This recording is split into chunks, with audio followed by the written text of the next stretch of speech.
Welcome to Perimenopausal Athletes and Beyond Masterclass Series. Experts from coaching and health and hormones, functional medicine, mindset. And we have the incredible Desirée Dunbar here today with us. And how am I going to say, where is the expertise of intuition? And coming in place with yourself and allowing a whole other realm of being as athletes in. And Desiree and I have talked about it. She's opened up for me, actually. Let's just be, straight. Desiree has opened up for me this idea of bringing in spirituality. We can talk maybe even like defining spirituality in a way, and why and what this could look like for us as athletes, and specifically what this could look like for us as athletes in perimenopause and beyond. But let me first tell you, first of all, welcome. I'm so glad you're here. Thank you. Thanks for having me. I'm so glad Fabulous. You're here. So, where does Desiree come from? Well, first of all, she's a professional dancer and has been a professional dancer for decades. Yes, at least two, more than two now. So as a young person and is still professionally dancing, she is really an expert in intuition, helping people learn. Is this the right way of saying it? And coming into focus of their own intuition, which is really 100%. Cool. Yeah, absolutely. I think there's this intersection of creativity. You have to have intuition, you have to get inspiration from somewhere, bring it in, and then there's a creativity in the dance part of this. But because of the dance aspect of this, I think where you and I are similar is that you have to be an athlete to be a dancer, especially in my younger years, really feeling like the athletic training was a huge part of the dancing. Mm-hmm, mm-hmm.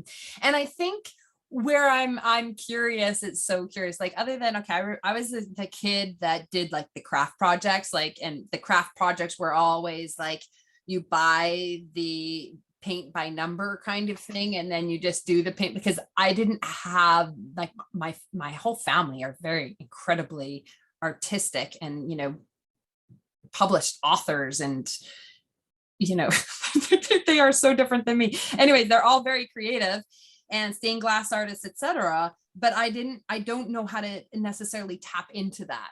So I'm curious about how, like, there's so many realms in which how do we understand our intuition and that creative side of ourselves to have that exploration even. And when my creativity is like, how far can I push myself? Like, and is that creativity? I don't know. Like, how can we relate to our bodies or find that intuition? I guess that's going to be one of my questions for later. So we'll get there. So one of the things that you also do that I absolutely love is that you work with a lot of seniors being, well, you work with 50 and up, but a lot of the people that come into your space with dance movement are in their 70s. You teach Pilates to athletes in their 70s.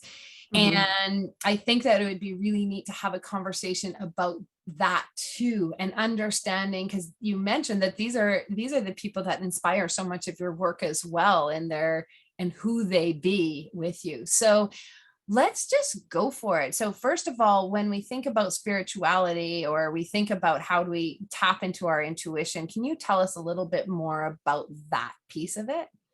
Yeah, for sure. We've all heard the terminology, body, mind, spirit. We have a sense of what that means. There's a feeling like it's holistic. So as an athlete, of course, you're getting your body into optimal shape to do what you want it to do. And you have to have the mindset piece so you can really go the distance, go further than maybe you thought you could have, push yourself, find the comfort and the discomfort.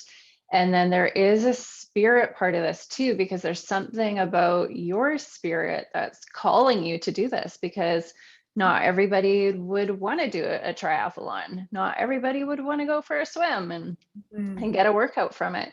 So there's something calling you, and there's a propensity there. So I feel that's the spirit part, because no one's telling you to do it. Why would you want to do it? Like, why would I want to paint a picture? Why would you want to go for a swim? Who knows? But I think it's personal and it's spirit. It's like who you are, the spirit that you were born with. Huh. So could it be like, yeah, so how these ideas pop into our heads, like, why did I decide to do an Ironman when I did? Yeah.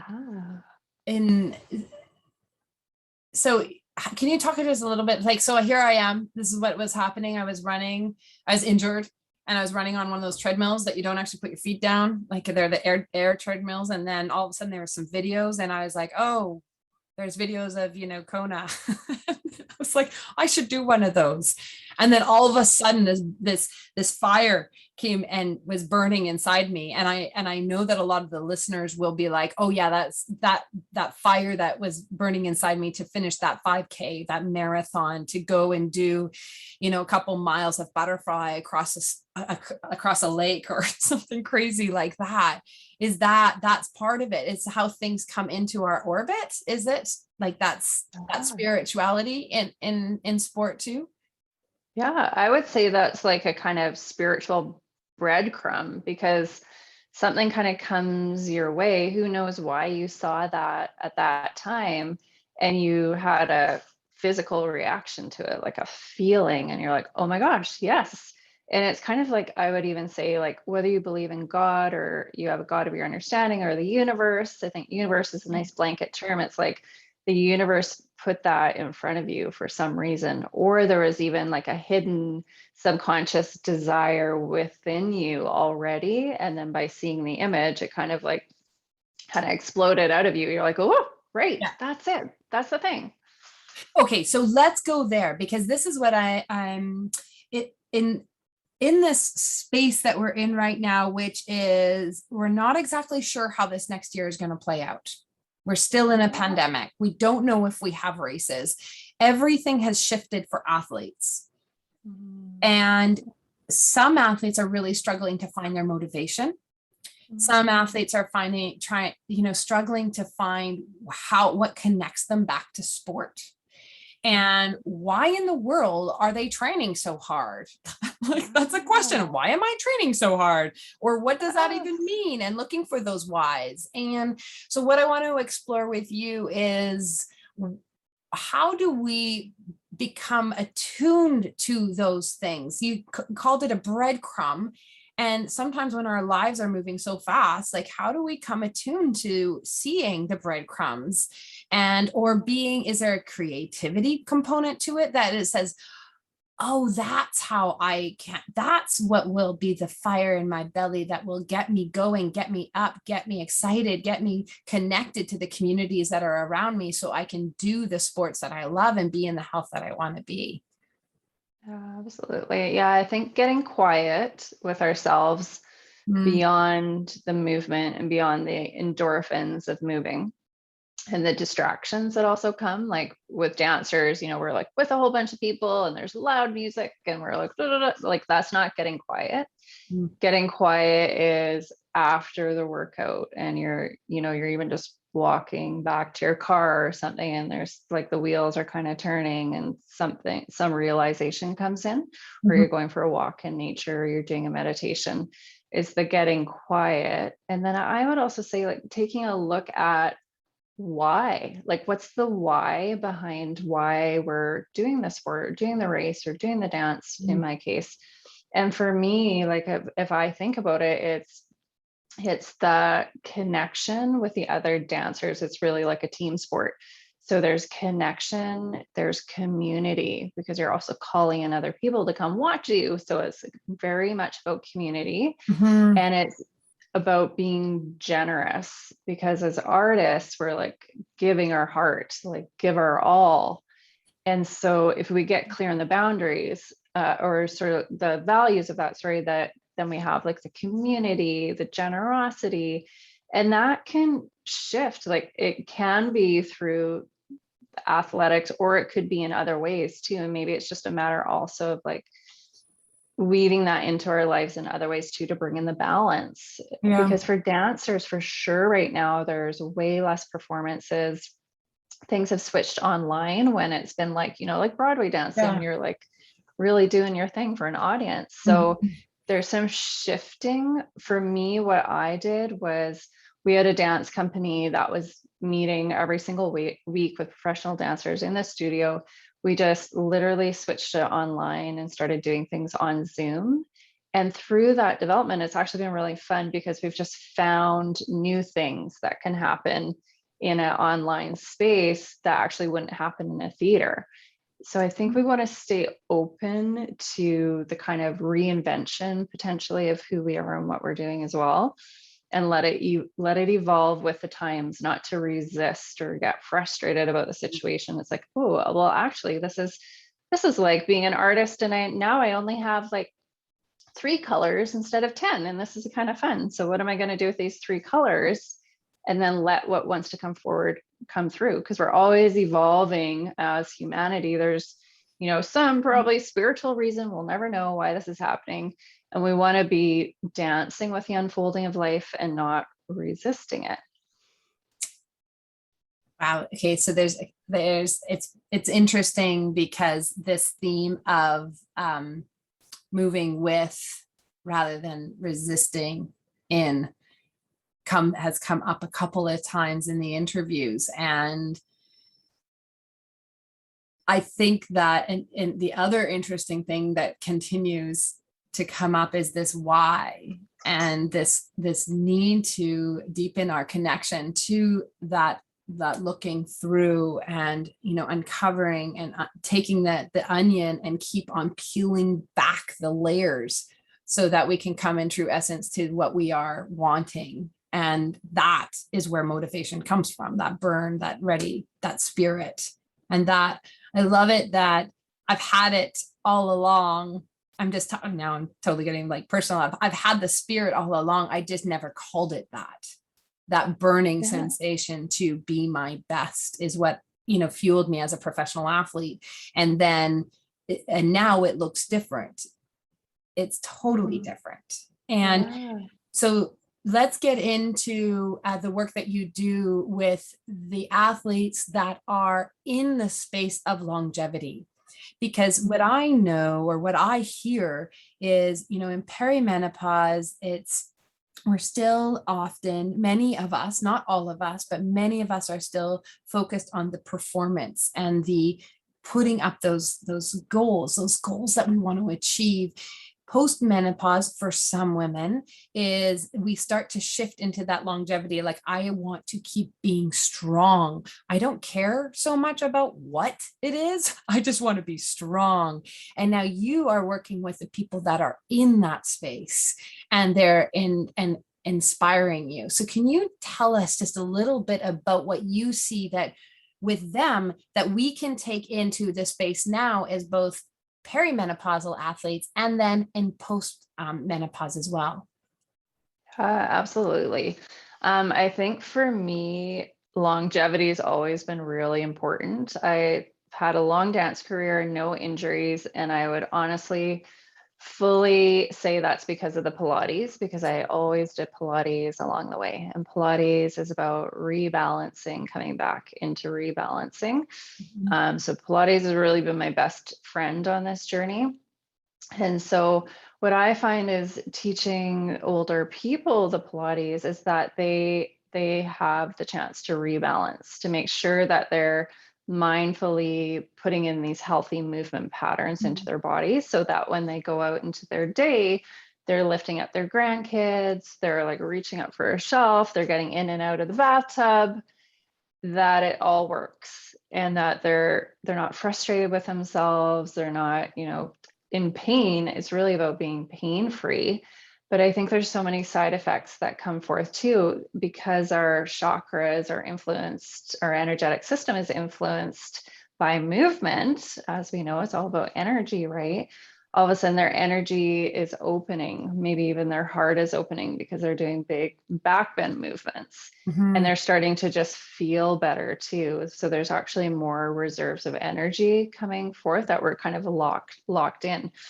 So they're really my best teachers, teaching me how to stay young, or even honestly, a lot of them look younger than when we started this journey, which I've been teaching some of these ladies for 10 years. So there's a youthfulness, and I'm just so grateful to be able to see what it means to be in that phase of life. And it's not about vanity. It's not like, oh, I want to have muscle tone or I want to look this way. It's all about just having a lifestyle that keeps them happy and healthy.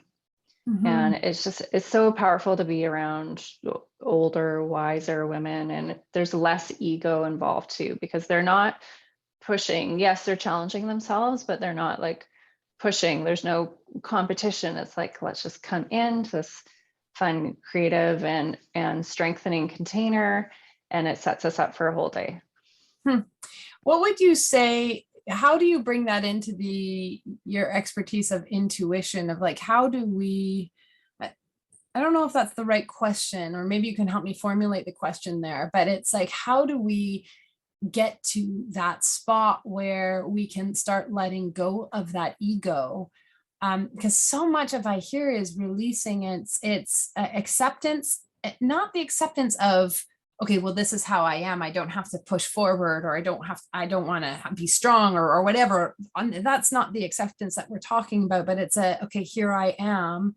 And then, yeah. Do you hear the question that I'm coming through? Okay.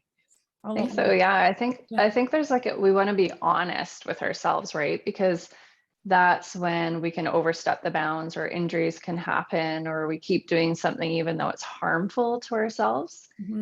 And of course, that's not going to make us happy in the end. So I think for me, my intention for my life is to have happiness and harmony, right? No matter what I'm manifesting, or no matter what my goal is, because we could set a goal, but in the end, you might feel really crappy by the end, and maybe it's going to take a long time to recover. And is that worth it? Sometimes it is worth it.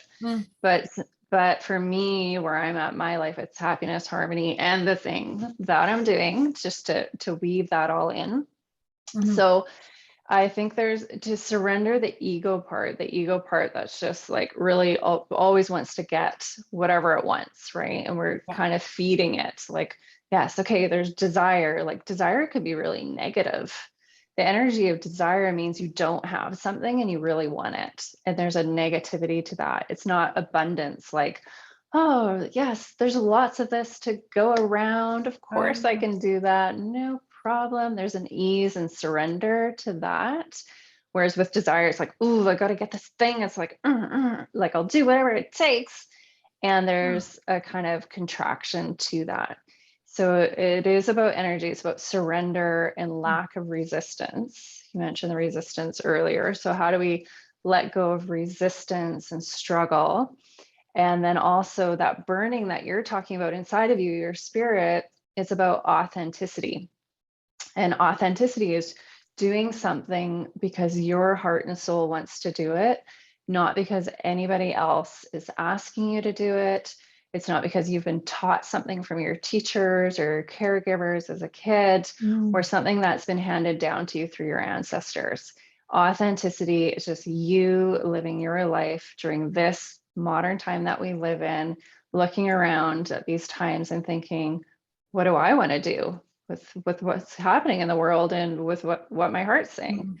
That's an authentic approach. And then surrendering also, I would say, to what the universe wants for you. So you're here, you're creating this incredible masterclass series. You're a mother, you're an inspiration for so many people. You're surrendering to what the universe is asking to birth through you. And you're saying, okay, I guess I can do this. I'll do my best. And you're doing an awesome job. You're not fighting against it like, oh, I can't do that. No, I'm not going to do this. You're just like, both feet in, like, let's go for it. And I think there's a collaborative spirit there as well. Collaboration with you and with energy around you. And how that flows into it. And this is for where we take this is not just I mean, this is not just for the issues in the work, this is for our play and for our every component of our life is trying to find the flow. And one thing that you say that like I know for me is that when I start getting anxious or that kind of the blocking feeling, like the kind that you don't breathe, and like the time when people like say, okay, you need to start breathing and do your meditation kind of thing. It's which I'm not very good at either, but I'm trying. But it's those times that I get more like, yeah, but this is the focus. I said I was going to do this, therefore I'm going to do, and I forget to be creative. And I forget to weave in how to do this. And I think as athletes, and part of this masterclass series, what I am hoping for at the very end of it is that we as female athletes in perimenopause and beyond start to look outside of what is tradition and look outside of what we have always been told what to do or how to do it. And, you know, yoga people and bringing yourself in that will, you know, bring in this word called spirituality and creativity in a sport context. Oh my goodness. Like, what am I doing? And start to see different ways of being, because we need different ways of being in this pace, like in this phase of our life. And if one way is not working, to try to find and be curious and find your flow to get to that other way, and to find that creative place that you can find your why. So yeah, I love it. Because don't you think you need faith to find your flow? Like you need faith to get to flow, because flow might come after you've done like for however many minutes of whatever the thing is you're doing. And then finally it's like takes a little bit to get there. And then you're like, oh, okay, here we are. And you kind of forget about everything. You're just there, you're in the moment. But you had faith that if you keep doing this thing, you keep showing up, you're eventually going to get there and it's going to be worth it. I think so. I think that one of the challenges that, and I'm still kind of trying to understand this idea of desire. It feels like desire has a pointy end to it in some ways. And what that is in what you know, in how you were talking about it, desire versus this abundance. And it's only to me in a place of faith that we can have this sense of abundance. And it comes into something that I also am really, you know, I come into with sometimes resistance, is this difference between finite. This desire is maybe finite as well, because you get to a certain point without constantly being curious about that it can open up. Yeah. Maybe versus the infinite, which is the abundance. And I battle with these things all the time in my work. And when I think about time is a big one. Do we have abundant amount of time, or are we finite in the time that we have to do things? And I don't know exactly where I want to go with that, but I think that it's true. You asked about faith. That's what your question was. Do we have the faith to do, and do we need the faith? And I do believe we need faith in all of it to have the people that come into helping us achieve our goals, whether it be the bike mechanic that really can solve the problem, or the bike fitter. You know, in one of my athletes' case, I said, don't worry, we'll get the answer that you need. I don't know how yet, but we're going to find the answer. And it's faith that points us into those directions. So I thank you for bringing that forward. Mm-hmm. Yeah, interesting. I love this. So I think, is there anything else that you wanted to share before I get into what you have provided to all the listeners here? No, I love this conversation, because I think you already have the components, like you're already thinking this way. It's just maybe different language around it, or just a different context, right? Because everything we're doing as athletes applies to just our everyday life too, right? Mm-hmm. It's like if you're taking that chance to go a little further, push yourself a little harder, that probably is translating into your everyday life. Like maybe it's like the intimacy with your partner, or your connection to your kids. You're like, I'm going to push myself to do this a little differently because this isn't working.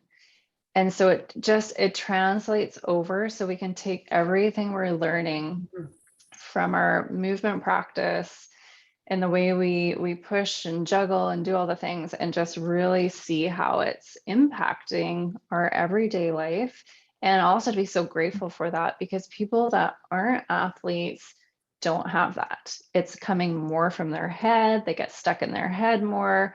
They're trying to like pull it out of thin air. Like what we do teaches us how to be our best in every aspect of our life, and just to really acknowledge that within ourselves and our communities. Like we're so lucky to have that. Oh, it is so true. And I absolutely love what you just said is take a look at, get curious about how are you being an athlete, because that is how you're being in everything. So true. It's so Ah. true. It's so true. And I'd love it to if there's listeners that are like, no, that's not how it works for me. I want to hear about, I want to learn about, what your experience of that. I want to hear from you. Come on to the Athletes Thriving in Perimenopause and Beyond Facebook group and share with the group. Let's get the conversation going. What you think of some of these ideas that we're bringing forward, because I know they're not traditional things to talk about, what we are doing and talking about in this masterclass series of athletes. Which is great. Like you said, like you got to think outside the box to like really use all your faculties, right? It's Like so our true. spirit is a big part of us. And why wouldn't you want to really tune into that to make sure you're giving it your all for your best performance? Yeah, it's totally true. It's wonderful. Okay, so you're actually giving I mean, this is just a whole other an addition into what our people don't know about you yet, but you do an incredible amount, like a meditation. You did it within our Athletes Thriving in Perimenopause and Beyond Facebook group. We were having a conversation, and then all of a sudden we were having a meditation, and that is what you are giving as a free gift. It's called the Joan of Arc Activation for Unshakable Faith, which you brought into this conversation, which is so perfect. So can you just tell us a little bit about that as an offer that you're giving us?